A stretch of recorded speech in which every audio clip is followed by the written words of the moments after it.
கடைசியில நமகவா இருந்தாலும் சரி, சோகவா இருந்தாலும் சரி, ஏதாவது ஒன்றை போட்டு அடைக்கணும்.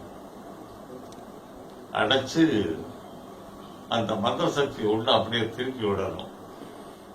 அது இல்லாம ஓம் ஸ்ரீம் கிரீம் கிரீம் கமலதர்ணி தனாகஷி சோகா தேவி, ஓம் ஸ்ரீம் கிரீம் கிரீம் கமலதர்ணி மகாலட்சுமி சோகா, ஓம் ஸ்ரீம் கிரீம் கிரீம் கமலதர்ணி மகாலட்சுமி சோகா, ஓம் ஸ்ரீம் கிரீம் கிரீம் கமலதர்ணி தனாகஷி சோகா, ஓம் ஸ்ரீம் கிரீம் கிரீம் கமலதர்ணி தனாகஷி சோகா தேவி.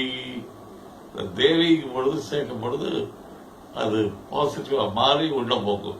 ஓம் ஸ்ரீம் கிரீம் கிரீம் கமலதர்ணி தனாகஷி சோகா தேவி, ஓம் ஸ்ரீம் கிரீம் கிரீம் கமலதர்ணி தனாகஷி சோகா தேவி.